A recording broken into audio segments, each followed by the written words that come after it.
Hello everyone and welcome. First of all, you will see a box on your right which you can use to ask any questions you wish to, and our presenters will try their best to answer most of them.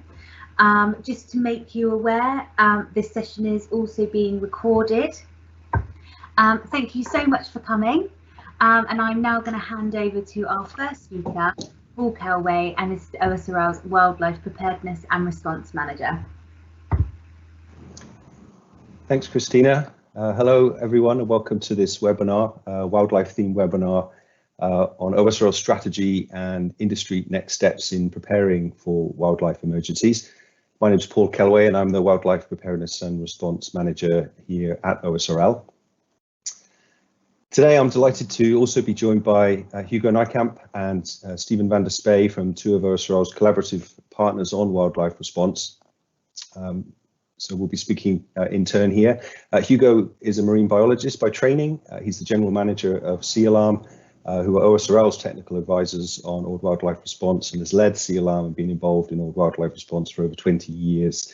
And in that role, he's been a catalyst for many important initiatives to improve wildlife response preparedness. Stephen is the Chief Executive Officer at the South African Foundation for the Conservation of Coastal Birds, or SANCCOB. He's a wildlife veterinarian, and he's also the current chair of the OSRL-funded Global Old Wildlife Response System, or Gower's project steering group. So after I provide some context to the wildlife strategy, Hugo will discuss more about the current picture of wildlife response preparedness and future priorities, as well as Sea Alarm's SLA role. And then Stephen will introduce a proposed future wildlife service that's come out of the multi-year Gower's project, and hopefully we'll have some time for questions at the end. So first off, I'll provide an overview of the 5-year strategy, but starting off with some background on really where we've come from. So going back to the 90s, early 2000s, I think it's fair to say that old wildlife response was still mainly operating outside of the mainstream of oil spill response in most countries. It was formally recognised in a handful of countries, and there, in many instances, it led to more established government-funded networks, such as the Old Wildlife Care Network in California, or the National Old Wildlife Response Team in New Zealand. But internationally speaking, it's still very much NGO-driven and funded. And organisations like the International Fund for Animal Welfare essentially filled a vacuum by funding and enabling professional wildlife experts from places like the US to support incidents in other parts of the world. And I think the most famous example of that is the treasure spill, where a large international team supported SANCCOB in their efforts to save 20,000 oiled African penguins in 2000. In Europe, Sea Alarm was founded about 20 years ago to improve the cooperation and integration of all key stakeholders. And I think it's fair to say that there's always been a very strong desire amongst the old wildlife response community to cooperate and really work together to improve standards. But I think also a concern that their organisations were not always sufficiently funded or connected to government and industry. So I think there's often been an assumption that they'll always be there and these organisations will respond when needed. But given the need for sustained funding, that's not necessarily the case. So I think a key question has always been for the old wildlife response community, how to sustain knowledge and expertise over time. Industry recognition for old wildlife response has grown considerably since then, and this timeline just highlights some of the key developments in that time, which we'll just sort of jump through, starting with the first industry-wide guidance really on old wildlife response, which was developed by Sea Alarm and other experts and published by IPCA as volume 13 in their report series at the time. Then the first working agreement between OSRL and Sea Alarm, which was back in 2005, and that was the first time where Sea Alarm's technical advice was made available to OSRL members, and also an online stockpile of dedicated OSRL wildlife equipment was brought online. The Macondo, or Deepwater Horizon incident in 2010 was certainly a major catalyst for a joint industry project, and that initiated a whole suite of activities and efforts to review and better define response, good practice, and include wildlife response.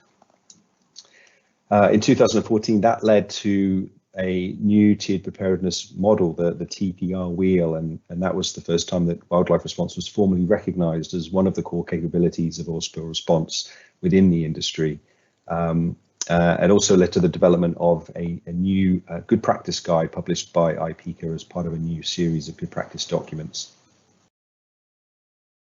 It also helped launch the first 2-year phase of the Global Old Wildlife Response System project in 2015, which was a proposal from CLARM and a consortium of wildlife response organisations to develop a more formal international framework for wildlife response that would meet the needs of industry and also the wildlife response community. OSRL then took responsibility for the project in 2017 and funded a second 2-year project phase, which led to a proposal for a future Gower's service. Stephen's going to talk more about that later on.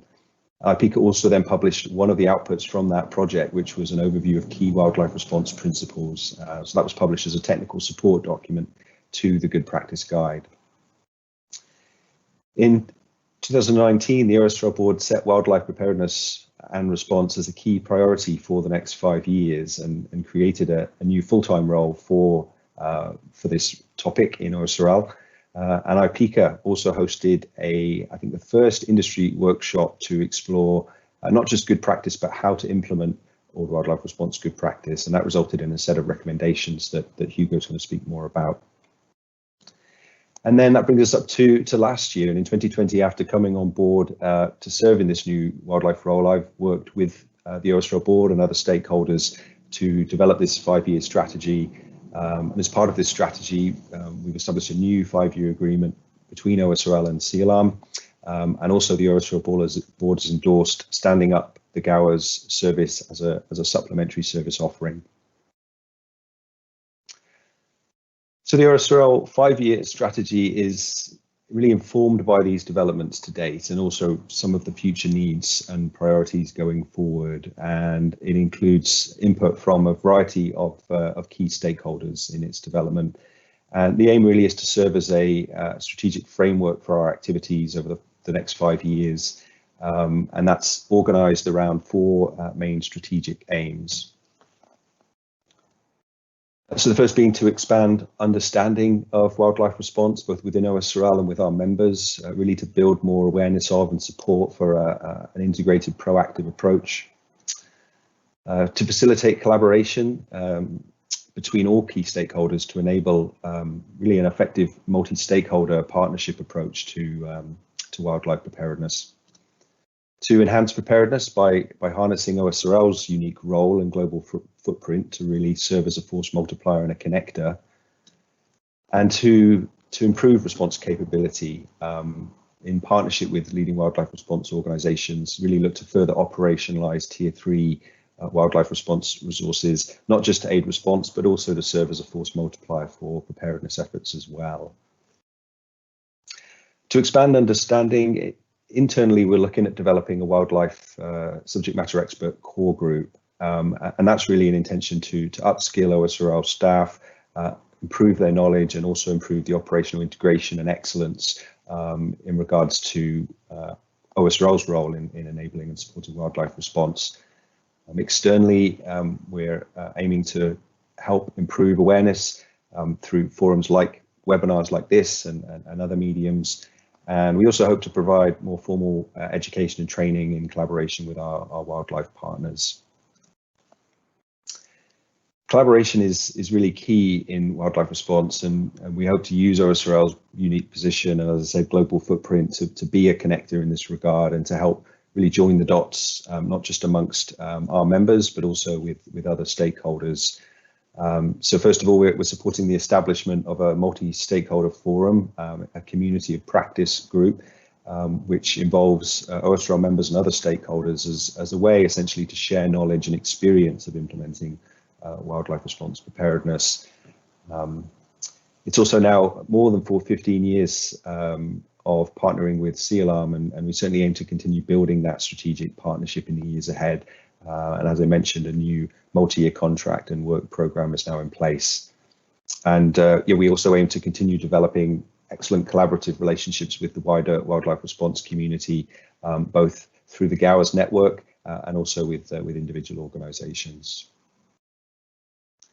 In terms of preparedness, Sea Alarm over the years have developed a fantastic, freely available database of country wildlife response profiles, and that's enabled in terms of its maintenance and development by the contract with OSRL. So certainly, to support and continue that.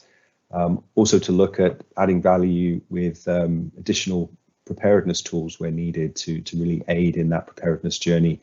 And also look to have a regional focus, given OSRL's sort of regional structure, to really identify specific regional needs and priorities going forward. And finally, in terms of improving response capability, we want to maintain the existing SLA wildlife services, which are the Sea Alarm Technical Advisory Service and the Wildlife Response Equipment. We also want to continue upgrading and improving that equipment stockpile so it really meets the needs of our members most effectively. And as we mentioned, also to establish Gowers as a supplementary service if there's enough sufficient member interest, and that service basically being an addition to those existing SLA services.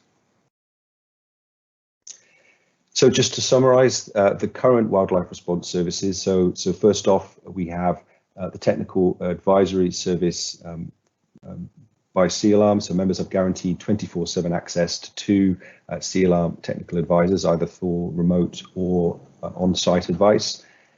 And then members also have access to Tier 3 wildlife equipment stockpile. This equipment is standardized across the 4 OSRL bases or locations and is really designed to provide critical equipment in that first strike phase of a response, and often equipment that's difficult to source locally in those early days. That equipment was recently upgraded with recommendations from the Gowers project, and we'll certainly look to further improve the kit in the coming years as well. So yeah, just to clarify, so the SLA guarantees members access to 50% of OSRL's wildlife equipment stockpile, and it also guarantees access to 2 Sea Alarm technical advisors, with one that can be mobilized on site and a second that would be providing remote advice.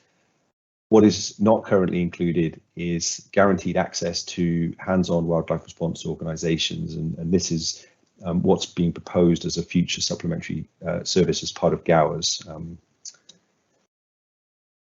So simply put, the Gower service is a guaranteed 4-person assessment team that's actually delivered collectively by the network of organizations that have participated in the project. But it is dependent on receiving sufficient interest from our members to bring it online. And I'll talk a bit more about the time frame for that a bit later on. So Stephen will be speaking more about that service shortly. But before that, I'd like to hand things over to Hugo, who's going to talk more about the global picture of preparedness currently and some of the priorities for the future. So Hugo, over to you. Yes, hello and good morning, afternoon, everybody. I don't know if my screen is visible. I'll try to do it again. Can you see this?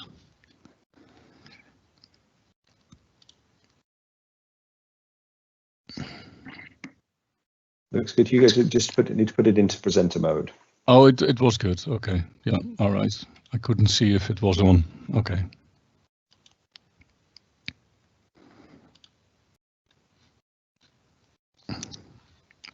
Is this good? You're good. Okay, great. Thank you. Okay, so I will talk about this global preparedness and response as an overview. So my presentation will look at how prepared is the world for wildlife response. So just to give you an overview of what we see in our database, the country database that we have developed. Secondly, looking at that Cyprus workshop in 2019, what came out of it and what do these recommendations mean. And then I will explain our 24/7 advisory service.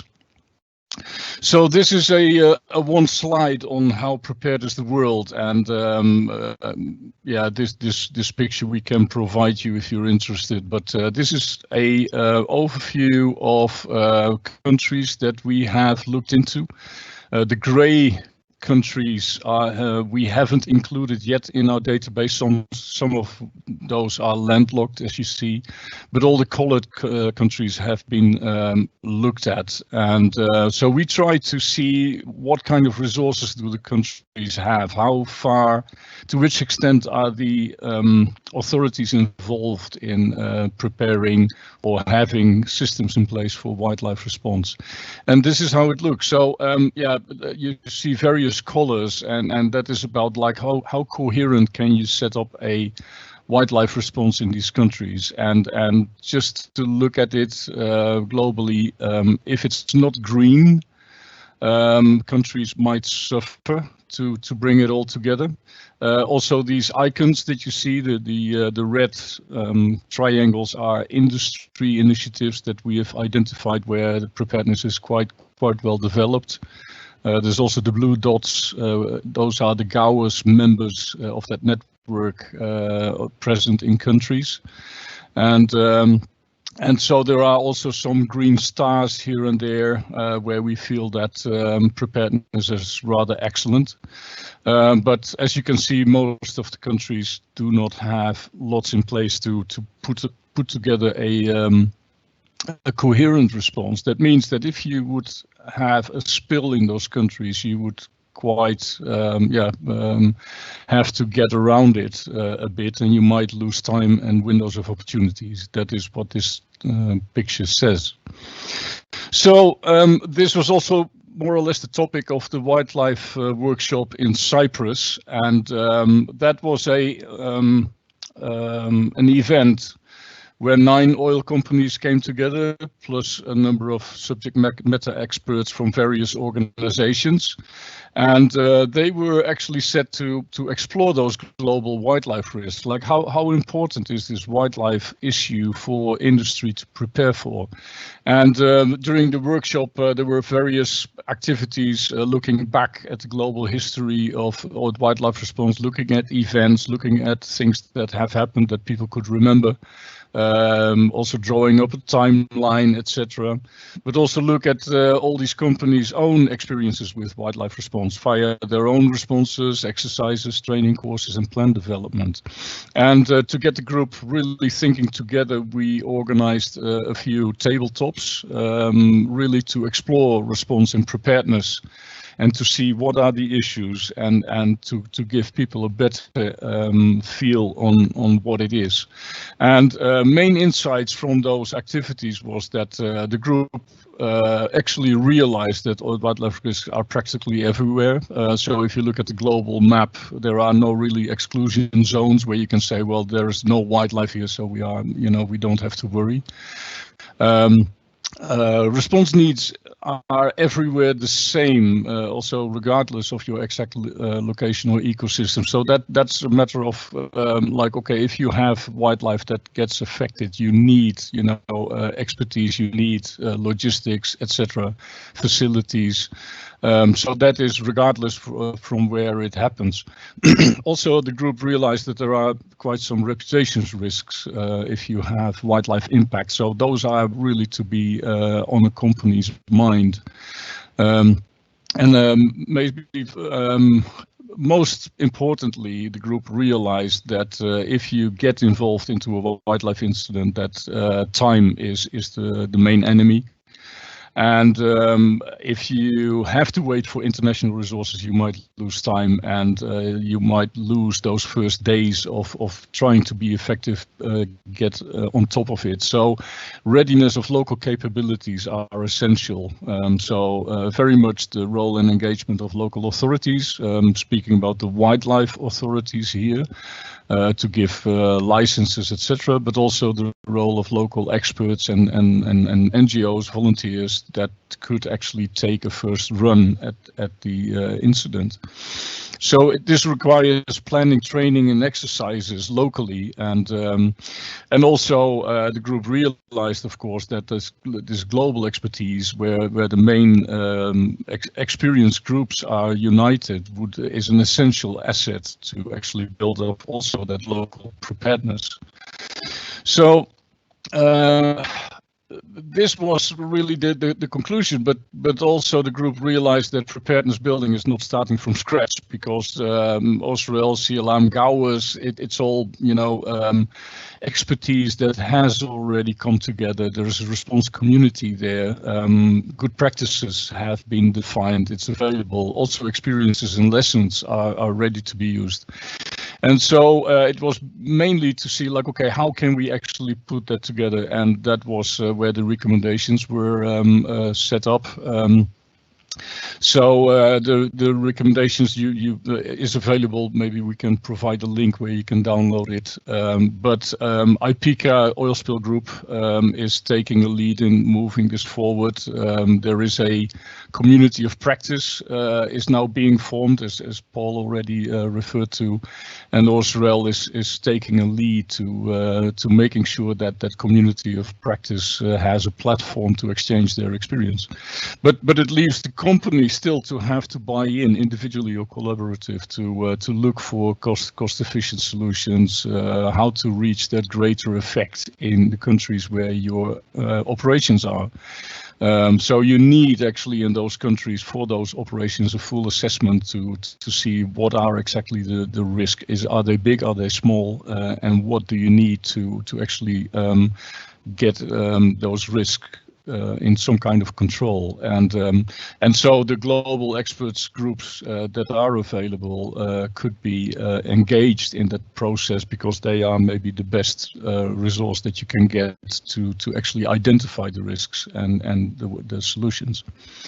So our own role, as the last part of my presentation, we have, let's say, 3 or 4 stages basically in where we get active. The first stage is the day-to-day activities. It's that we are very much aware of our 24/7 role.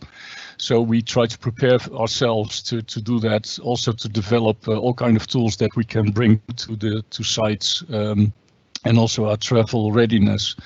But the first notification of a spill starts with distance advice to see what is going on, try to collect all the data that are needed. But if needed, one expert of CLM can mobilize with the help of OSRL to the location where the spill is. Colleagues are providing the home office support. And also to see if at that stage already there should be you know, some kind of a notification of an international group of experts. But on site we would be the advisor of the incident management system. We look at an effective response. We really look at all the stakeholders locally in that response to see what is their role, what could be their role, what are the gaps, and throughout that process also the home office is providing that support that is needed, you know, in the background. So just to see what happens, an incident is notified. That brings CLM, OSRL, and client into a discussion to see what is going on. From that discussion, we obviously have the location, the country in question. We can see what is known about the scenario specifics. Looking at what are the specifications of wildlife, which animals already are seen to be involved or could be involved, scale potential, and also is there a plan of the client that kicks into place for wildlife response. Meanwhile, CLM is also looking into the database. Apart from that we know the countries, we also have a list of local contacts that we can identify, seeing who are the wildlife authorities, also to see if there are any NGO resources in country or near country that we could bring in, maybe to back up that information on wildlife. And if we then get on site, we would look at all these aspects of the response that either is going on or is needed. So there are many aspects that we need to get on our radar: facilities, communications, the way that to organize it, effective response, and so on. And so we would, as an advisor, try to assist the client to bring this all into the picture.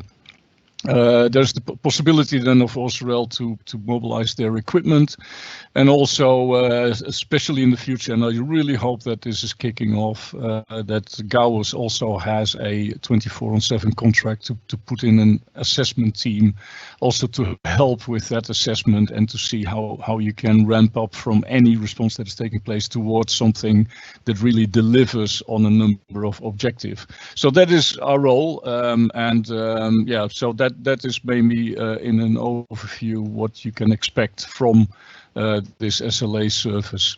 So in the end, we would like to see all these aspects to be either in control or looked after, so that it's going to be successful. So our day-to-day work is, well, with OSRL, we've got our standing operating procedures, the country wildlife profiles, we continue to update those. Then there is our work is really concentrating on working with oil industry, governments, NGOs to raise awareness, engaging stakeholders. So there's a lot of things that we do from day to day to build that awareness and preparedness around the globe, and the relationship with OSRL helps us with that a lot. So that's for me. So over back to you, Paul. Thank you, Hugo. So yeah, now I'd like to hand it over to Stephen to talk more about the Gower's project and service.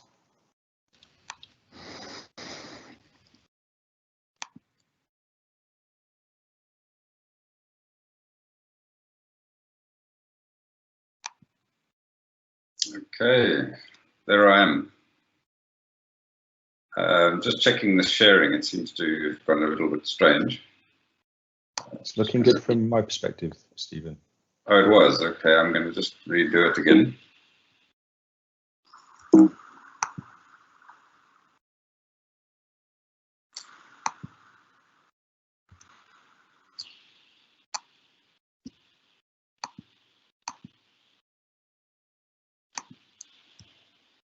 All right, just let me know how it's looking.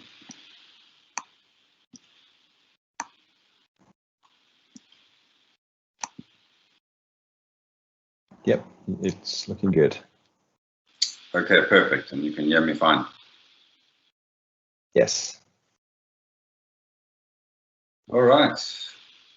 Well, thank you very much. It's lovely to be here. I'm just going to quickly get the slide. There we go. It's the initial slide. Thank you to Paul and Hugo for giving a great introduction there. And a lot of what they spoke about was actually what I'm going to be speaking about. So you have some sense as to what I'm going to be presenting today. And I think one of the main focuses of my presentation today is just to highlight the fact that this is the next phase in what needs to be done. There's been a lot of groundwork over many years by many committed people to reach this point. So I think if we can get the Global World Wildlife Response Service up and running, we'll certainly lift the ability to respond to the next level. So it's an integrated Tier 3 World Wildlife Assessment Service, and we'll get into more detail of that a bit later. But one of the biggest items is, how do we get this active? My presentation overview is, why is this so critical? What are the key points to what the Gower service is offering? Who we are as a team, and then of course the very important benefits to industry. So starting off with why it's so critical. I think probably the most important thing is that we can be on the ground assessing and getting teams going to get a response going as soon as possible and as quickly as possible that is required. So if this assessment deems it so, we can then advise the client as to how that response can start and how quickly it can start. And that is extremely critical in saving wildlife lives. So it's basically our global experts will be available 24/7 throughout the year. and they are experts in oil wildlife preparedness and response. And the aim is to prevent the oiling of wild animals through better wildlife planning. What has been encouraging over the last few years is that industry has recognized that oil wildlife preparedness and response is a core component of their operations. And it's also a high expectation for oil companies to be socially and environmentally responsible. And as was mentioned earlier, was the post-Macondo mandate. And OSRL participant members can be assured of access to global experts in oil wildlife preparedness and response, and therefore satisfying this mandate by industry post-Macondo. One of the big issues that everyone faces when there is an oil spill is the public outcry, and this is becoming greater and greater, and environmental responsibilities have become of great concern. And having a system that can respond quickly and that is able to advise in a very quick fashion is extremely important to ensure that we manage this, manage what's happening out there, what the public's response is, and we can also inform them as to what's being done. There's really nothing worse than that information and response not being put out there. And as one of our colleagues, Will Gower, said, that the release of rehabilitated wildlife is often the first positive story to come out of a spill. So what we can do is obviously provide a positive outcome to quite often a really bad problem. So what are the key points of the Global Oil Wildlife Response Service? So what is basically offered is a team of 4 experts to immediately deploy, and they're available 24/7, and they can be deployed to any region or any part in the world where tier 1 or 2 capabilities have been exceeded. They also provide advice on mounting a full-scale wildlife response, so they are able to, in a very quick amount of time, be able to say what is required to be able to respond to a wildlife incident. The other big advantage is that there is exercise support, so we can be practicing for these sort of incidents for up to 6 drills per annum at no additional personnel costs. We also will provide client-specific Tier 1 and Tier 2 preparedness activities through separate consultancies, and then continued expansion, improvement, and increased capacity through a comprehensive internal preparedness program. So what you're going to be seeing as the Gower service is basically the top of the iceberg, so in the top of the water level, which is the assessment services. That's going to be the assessment team, which I'll go through shortly, which will be available during incidents. But what you'll also see is the oil wildlife exercises. But below the iceberg, below the water level, there's a huge amount of work that's already been done, and that is being done, and that needs to be done to make sure that this assessment service is available. And this preparedness program to be able to provide this assessment service is extremely important. It's maintaining the international standards that are required. We need to meet regularly to have skills exchange. We continue our own internal exercises, management of our standard operating procedures, which are complex. We're organizations that are right across the world, and we do need to make sure that everyone is up to speed, understands the same method of working, understands the same level of welfare and training that is required. And then, of course, to keep this all together, we do need a coordinator to make sure that we, as different organizations across the world, are able to keep connected. Although some of the funding would go towards this, it must be borne in mind that that's only a very small amount that would be able to keep this going. The organizations themselves have other methods and means that they have to find to keep this going. So this is just a portion of what keeps these organizations prepared.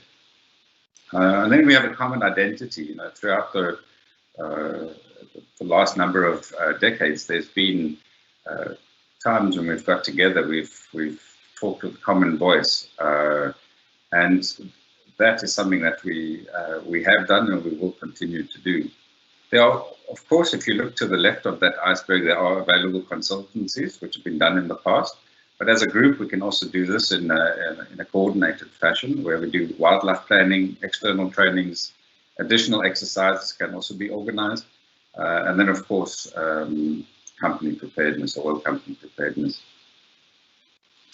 The assessment team itself that would go out to an incident will be highly skilled people that have done this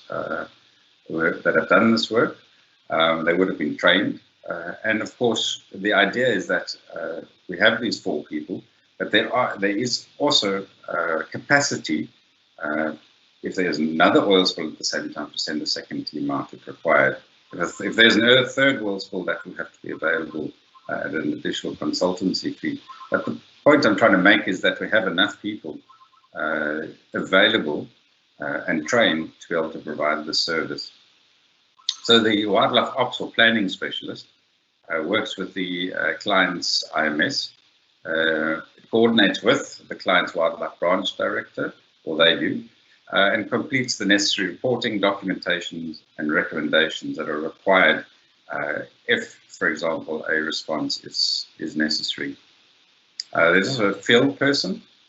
They will determine the local species experts or information that is required, conduct real-time reconnaissance efforts. They'll need to look if there's remote stabilization areas that are required. They recommend capture techniques as well as deterrence and hazing techniques. So they'll be out in the field. And then the rehab and facility specialist. This is a very complex environment. It's not something that comes naturally. It's something that has been learned over many years. And it's been passed on from generation to generation. It's been improved over time. And we have a number of experts in this field, and success of de-oiling birds is highly reliant on what sort of facility you have available and the equipment that you have available, and the personnel who know what to do. Deaths occur at a very quick rate, so this has to be in place very quickly. And then we have a specialist that may be required, that is incident specific, and they'll be recommending the resources that they would require in their field. And the most obvious one would be, for example, a veterinarian. You would require a veterinarian there in many circumstances. They could provide the various information that would be necessary to ensure that the health of the animals. But there's also areas like, the local knowledge of different animal taxa. There are different species that may be happening that you need a very specific person to do the work.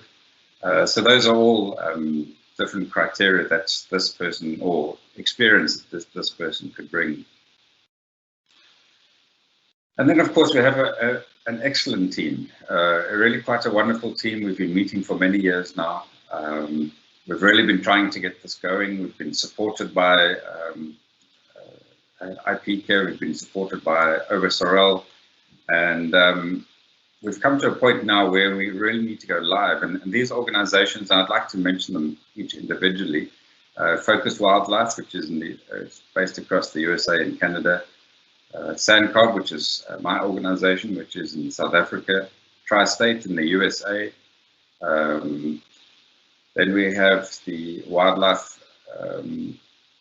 Rescue Center in Ostend, which is in Belgium, the International Bird Rescue, which is also in the USA, RSPCA in the United Kingdom, ProBird in Germany, IUCO, which is based in Brazil, the World Wildlife Care Network, which is based in the United States, and then WildBase, which is based in New Zealand.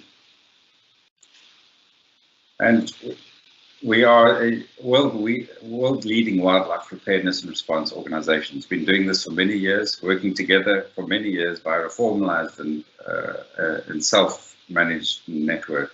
I must say the formalization has really probably been helped on a lot in the last 5 years because of the work we've done through IPIC and OSRL. and it has certainly improved our ability to communicate with each other because of the regular meetings that we are able to have. This is putting faces to the team, so we are real people, and this is just a small group of what is available. So although we, in the initial stages, we'll only be providing the assessment team, it must be remembered that these 4 people could very well, it's not guaranteed, it depends what the decision will be, but these 4 people could very well go into a full response, joining another team that would be called in. And the reason for that is we have a number of organizations that we're linked to. We also have our own organizations, and I'll chat a bit about how that becomes exponential over time. Of course, industry would really like to know what the benefit is to them, and there are multiple. It's something industry needs to do. It really is a requirement from a governance point of view that this is put into place and that it's ready.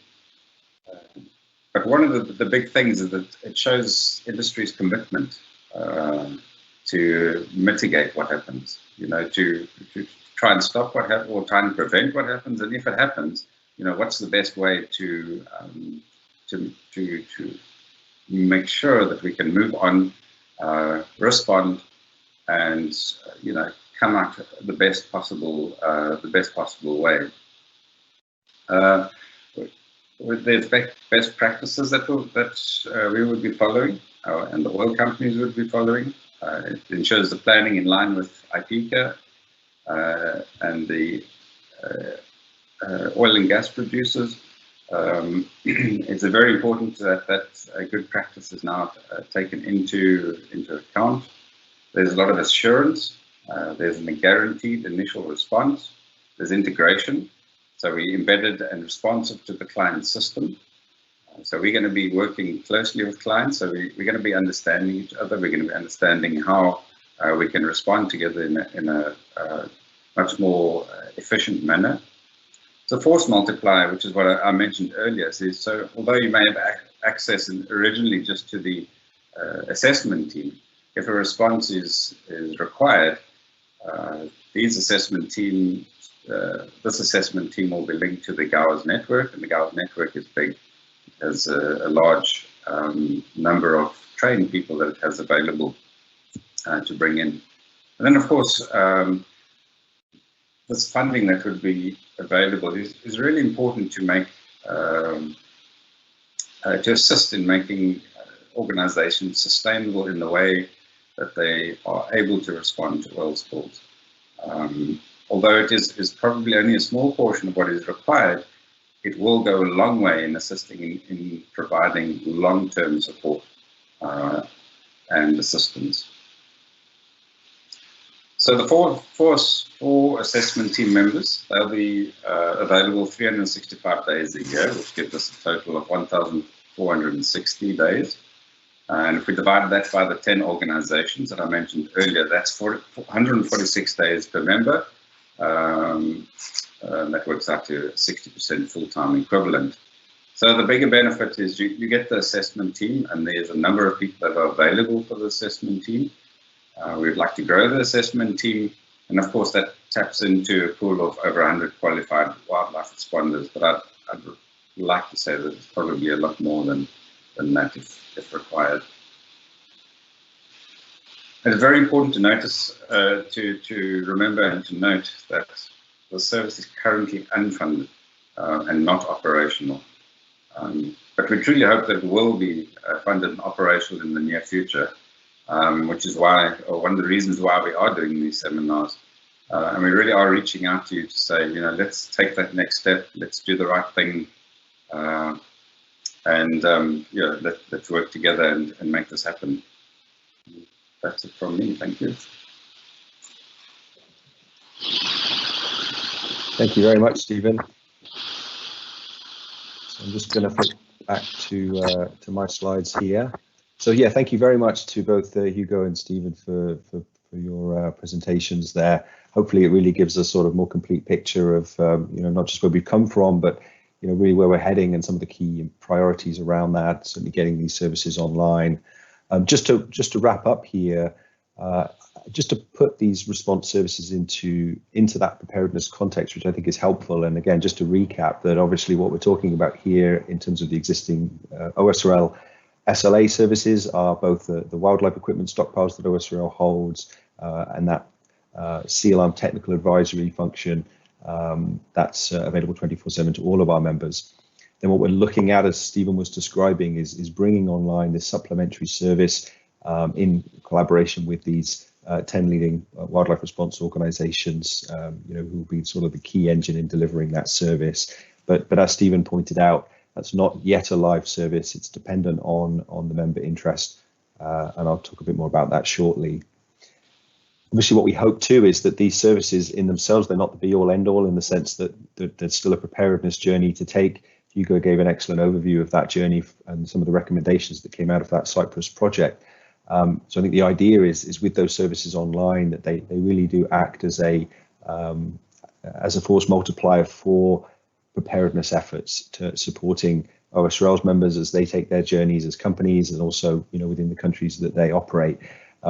So there's an effort really to facilitate collaboration that together really then enhances the preparedness of our members through that in-country planning process, certainly including local stakeholder engagement, and then the implementation and the maintenance of capability to deliver on a plan, through training, equipment, perhaps establishing facilities, and of course regular exercises.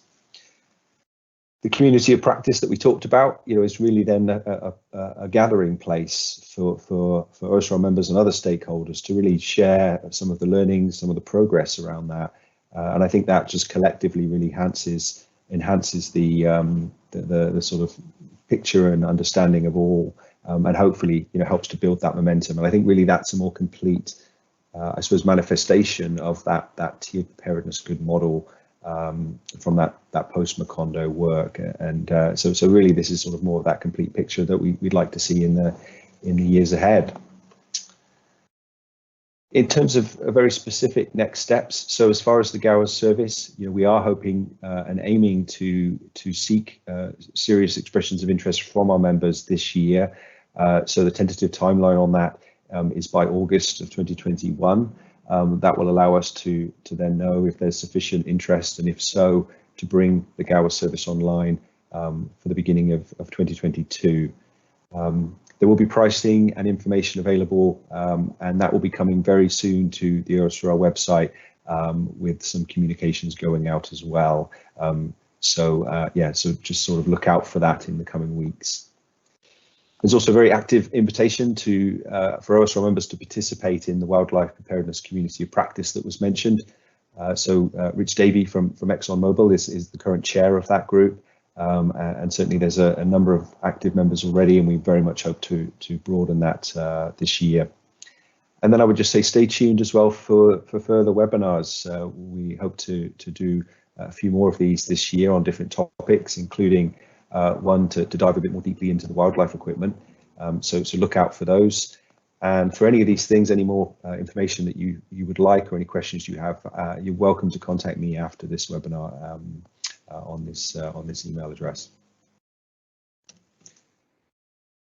So thank you all very much. I really appreciate you being with us this morning or this afternoon, wherever you are, to hear this. And we have left a bit of time for questions.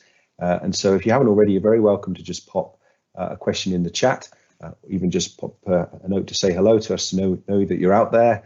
And we'll try to answer a few of those questions and just have a bit of a panel discussion between us for the next 10 minutes. So I think what I will do is stop sharing my screen, and if there's a way for us to actually have all three of us on screen with our videos, then we'll see if there's any questions to be answered.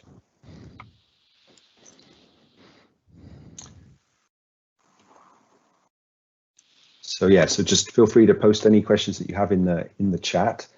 In the meantime, just as people are having a think about that, I'll maybe throw a couple to Hugo and to Stephen. Hugo, maybe just starting with you. Obviously, the Cyprus recommendations are all about implementing preparedness. I was just thinking. I wanted to ask you sort of what do you think is really a sort of what's a great way to really get started in that process, and also to try to sort of build and maintain momentum for that effort of actually implementing preparedness in in a company. Yeah, I think very important is, I mean, there's a variety of companies in OSRL's membership. It's either a national company or a multinational with lots of affiliates. So if I would say those recommendations really are very down to earth, it already provides steps that you can take. But I think the most important is to undertake an effort to make a risk assessment, because wildlife is everywhere, marine environment, everywhere there are animals, but it's location and season dependent. So it would be good to really engage maybe consultants, and I'm really looking at the group of that Stephen is representing, the Gower's group, because there are many people there that can make an assessment, like what is a worst case scenario, what are other scenarios. So having a picture of that as a company, you can see how much you need to invest locally to actually be prepared, to be able to give that first response. So I would say that would be number one, and from there you can see how much you need to develop locally. So that is maybe a benchmark for seeing like how do you want to further develop it. Great, yeah, thank you, Hugo. Really good points. There is a question here which I'll maybe ask Stephen to elaborate on, which is what kind of equipment is OSRL providing for wildlife emergencies? And Stephen, you showed a picture which was from earlier last year when the Gower's partners were actually able to do an exercise with the wildlife equipment in Southampton. So yeah, from your perspective, how do you see that equipment in terms of its use and sort of how it fits into sort of the wider context of equipment needed for a response? Yes, thank you, Paul. We did have an opportunity to have a look at it, and there's some very critical equipment that's available for the start of a wildlife response. So the equipment that's in there is based to be able to assist in the beginning phase, and the advantage of that is it is already in containers that can be shipped really quickly. So the equipment in there is largely based on being able to support the cleaning of wildlife, as well as the maintenance of wildlife. But I must just stress that it is limited equipment. It's to help in the beginning of a wildlife response. And it varies anything from being able to stabilize birds.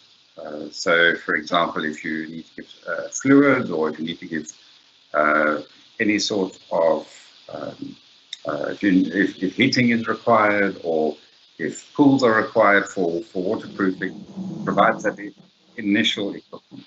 Of course, some of it can be used all the way through, but it is only the initial equipment. But it's critical, to be able to get equipment into a country that is not easy to get into.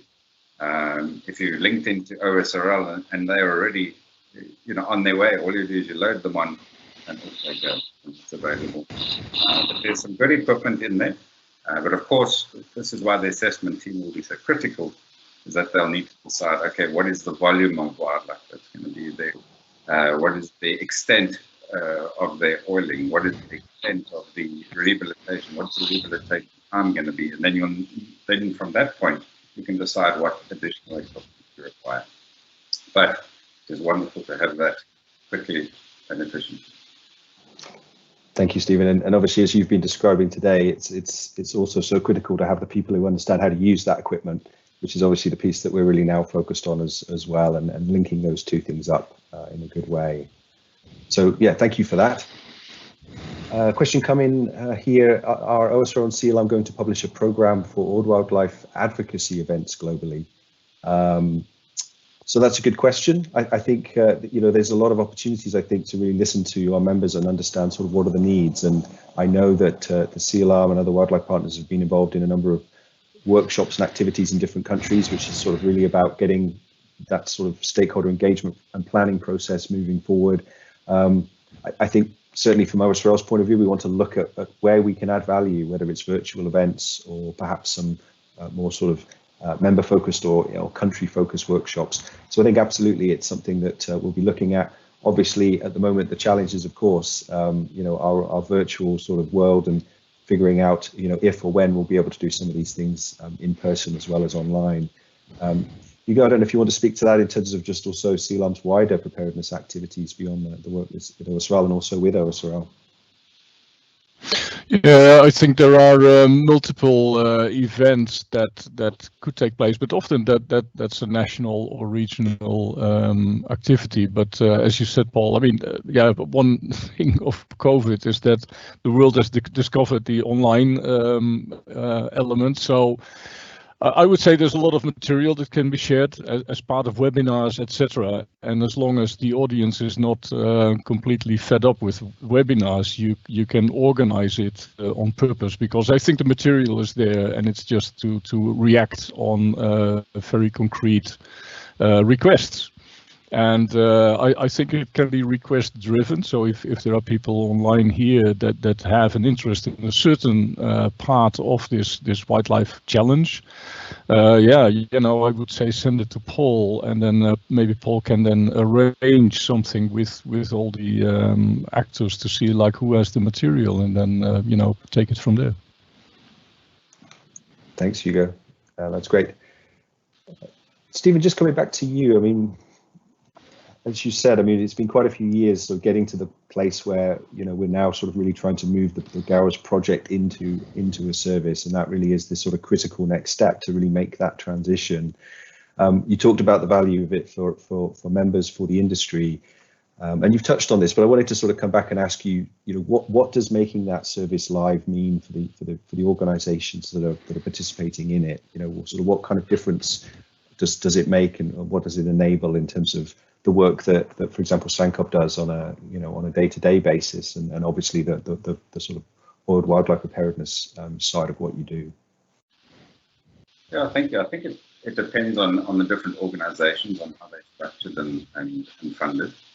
I can use SANCOB as an example, perhaps. I think it might be most accurate for me to do.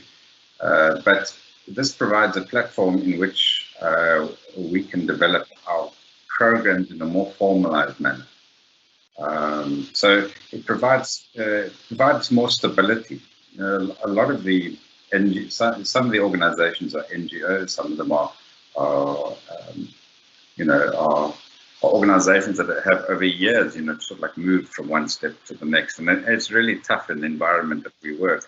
So this will, at least in the world wildlife side, provide stability, not only because there will be funding to a certain level, but will also provide a lot of networking capabilities. We're quite spread across the world, and what the funding has done to date has actually brought us together and given us the ability to bring our minds together and to find one way forward. And if this service is initiated, it allows that to continue. So for SANCOB, it would be a very important step forward, and I believe so for the other organisations too. Not only that, I think effectively. So let's say there is a spill in a country that has very little response capability, and there's many that don't even have a tier 1 capability, for example. It will give us that ability to really understand what the other one's going to do, and we can meet in that country and make sure that there's a proper response. That is major value. Yeah, thank you very much, Stephen. Yeah, well said. Just noticing the last couple of questions here. We're just running out of time, but how can members formally express their interest in the Gower service? So, as I mentioned, we'll be in the process of putting that information out on our website, with a form where companies can actually come back and express their interest. And certainly, I'm very happy to have individual conversations with members or their representatives just to talk a bit more about the service. So stay tuned for that information, and we'll make sure there's an email that goes out from OSRL about that shortly as well. And the other question here is about sort of the regional focus, and I think we've touched on that, but I think it is important to recognise that each region, each country is different. and obviously we want to make sure that we're really sort of serving and supporting the needs of how wildlife preparedness is developing, in that particular part of the world. So certainly, if you have ideas or needs, please feel free to reach out to me on that.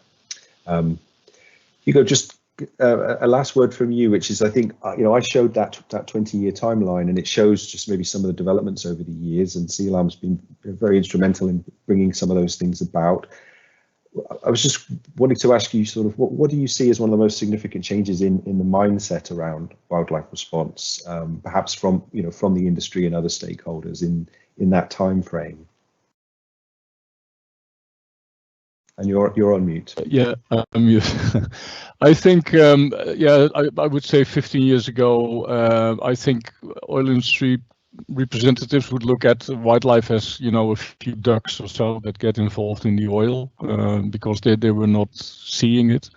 I think we've seen over the years a number of key champions, people that got interested and wanted to know more and on their own speed discovered the complexity of what is a real wildlife response, and also appreciated what it needs in terms of planning and preparedness to get it done. And I think it's those champions that I think have built awareness in industry, and I think we still have a few. The Cyprus workshop has also elevated quite a few people suddenly realizing that it's more than a few ducks, and that I think is the great thing. People that get attuned to and interested to dive into it will discover, and I see that with governments as well, where we look at European governments. We also do that advocacy, and it is just by the time that people get interested, they discover that it is much more than they anticipate, and suddenly they realize that they are lagging behind, and if it happens, that it would be a real big risk. So I think that's the main thing that I would just share at this point, but that I think is the awareness. It needs people that are interested and trying to research for themselves, and being then the focal point for their company. Great, very well said. And with that, we are slightly over time. I will try to follow up afterwards if there's any questions that we weren't able to answer. But just to say thank Hugo and Stephen for joining me today for this. We will be back later on today for a second go at this for some different time zones. And obviously to thank all of you for taking the time, with so many webinars being available to join us today, and hopefully you'll join us for future webinars as well. So enjoy the rest of your day wherever you are, and hope to see you soon. Many thanks. Thank you very much. Thank you.